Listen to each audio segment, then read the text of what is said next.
Hello, everybody, and welcome back to the Texas Podcast. I am your host, Gabe, and today we will be talking about the Battle of Velasco.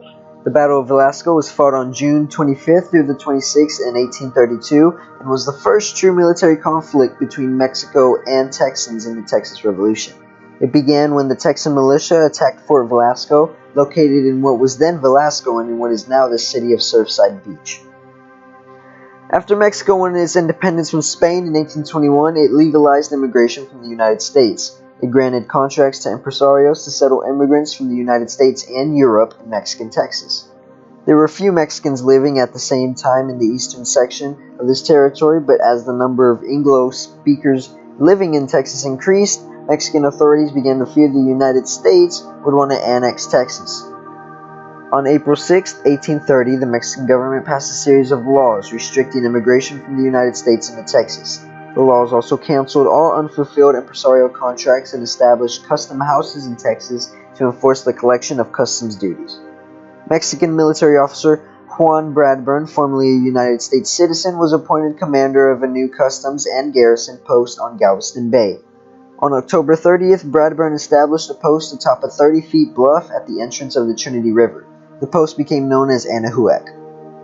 In 1832, Mexican authorities established a small garrison at Velasco, a small community on the eastern bank of the Brazos River. The new post would have jurisdiction over all commerce entering the river from the Gulf of Mexico. A log stockade was built on flat ground approximately 150 yards from the Brazos River and an equal distance from the Gulf of Mexico.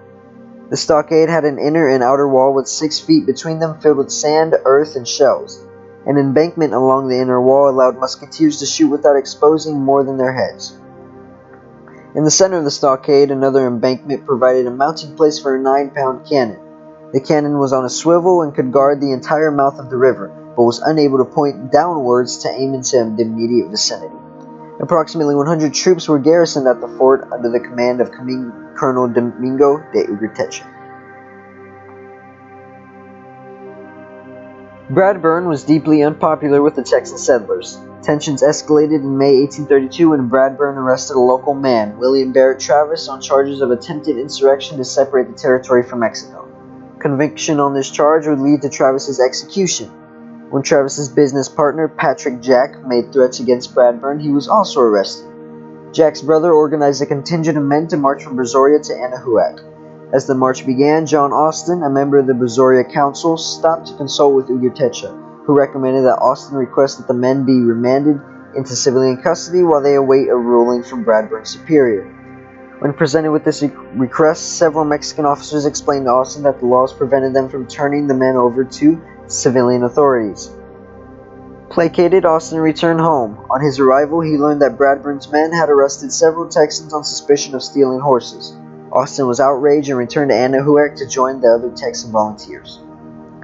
By early June, over 150 Texan militia had gathered under the command of Frank W. Johnson. On June 10th, the insurgents occupied Anahuac, and after a brief engagement with Mexican troops, the Texans withdrew to Turtle Bayou. Taking advantage of the Civil War engulfing the Mexican interior, the Texans drafted the Turtle Bayou Resolutions. In this document, they declared themselves Federalists who supported rebellious Mexican General Antonio Lopez de Santa Anna and decried the present dynasty that gave them military order instead of civilian authority.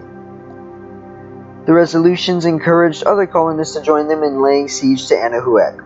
After the resolutions were adopted on June 13th, the group determined that Austin, Henry S. Brown, and William J. Russell would go to Brazoria to recruit reinforcements and retrieve several cannon that belonged to private citizens. No further attacks would take place in Anahuac until the cannon and reinforcements arrived. On June 20th, residents of Brazoria gathered in a town meeting to decide whether to support further armed resistance. The residents appointed a 5-member committee to determine future actions. After some debate, the committee, which included Edward Waller and Russell, unanimously voted for war. The larger group accepted their recommendations and declared opposition to the current administration. Austin was appointed to command the Texan Militia Company, which comprised 100 and 150 men. Austin quickly proposed that the group be given permission to attack the closest Mexican military installation, Fort Velasco, if necessary. This was the second time Austin had tried to get support to attack Velasco. His first attempt on May 11th had been defeated by a single vote. This time, the new company agreed to the plan. Deciding that it would be the easiest to transport the cannon by boat down the Brazos River to the Gulf of Mexico, the men loaded the cannon onto the schooner Brazoria. Austin sent 4 men to Velasco to inform Ugartecha of their intent to transport cannon down the Brazos River. Ugartecha indicated that he would not allow the ship to pass. He knew that the cannon were most likely intended to create additional havoc in Anahuac.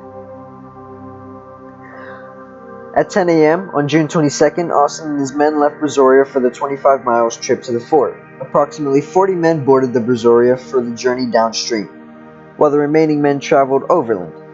Russell was given command of the men aboard the ship. Because only 3 of the volunteers had any familiarity with sailing, one of the mates of the Brazoria agreed to accompany the Texan militia to ensure the ship arrived at its destination. Russell agreed that the seamen would not have to participate in the battle. On the night of June 25th, the Texans approached the fort. The schooner was anchored at a spot 150 yards from the fort. Ground forces were split into 2 groups, commanded by Brown and Austin. Brown's men would circle the fort and approach from the Gulf of Mexico side, using driftwood as cover. Austin's men would approach from the north, where they would have no natural cover. This group fashioned makeshift shield out of cypress. The shields were 3 inches thick and were supported by movable legs. Shortly before midnight, the Texans attacked. During the incessant firing that followed, Mexican troops shot out the Brazoria's mooring lights. The ship ran aground on the bank. Texans soon ran low on ammunition for the cannon, but as the ship was fairly close to the fort, riflemen continued to fire. Mexican troops charged the schooner but were driven back. Austin's men discovered that their portable palisades were ineffective against Mexican marksmen. After the battle, one shield alone had 130 holes. To protect themselves, Austin took time to dig trenches in the sand. 30 minutes after sunrise, a downpour began and the Texans retreated. Austin sent James Bailey back to Brazoria to gather reinforcements. Mexican troops were almost out of ammunition and Ugartecha surrendered. The Texans refused the first surrender proposal, which would allow the Mexican troops to leave Texas with all their arms. After further negotiations between 2 of Ugartecha's representatives, Lieutenant Moore and Ensign Rincon, and the 2 of Austin's representatives, William H. Wharton and Russell, Mexican soldiers were given permission to march out with their arms, ammunition, and baggage to a ship that would take them to Matamoros. The Mexican cannon and swivel gun would remain at Fort Velasco in the custody of the Texans. Wounded Mexican soldiers would remain in Texas and be cared for with good treatment and hospitality.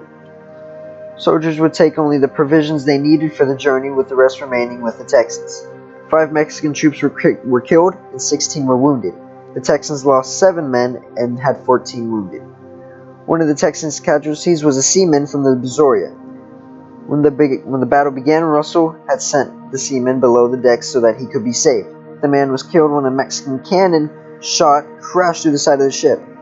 The sustained bombardment had damaged the Brazoria, making it ineffective for transportation of the cannon. The Texans regrouped and prepared to march overland to Anahuac. As they readied for departure, they learned that Bradburn had resigned his position and that prisoners had been released. Austin and his men chose to remain in Brazoria. That is all for the Battle of Velasco, folks. I hope you all enjoyed, and I will see y'all in the next one.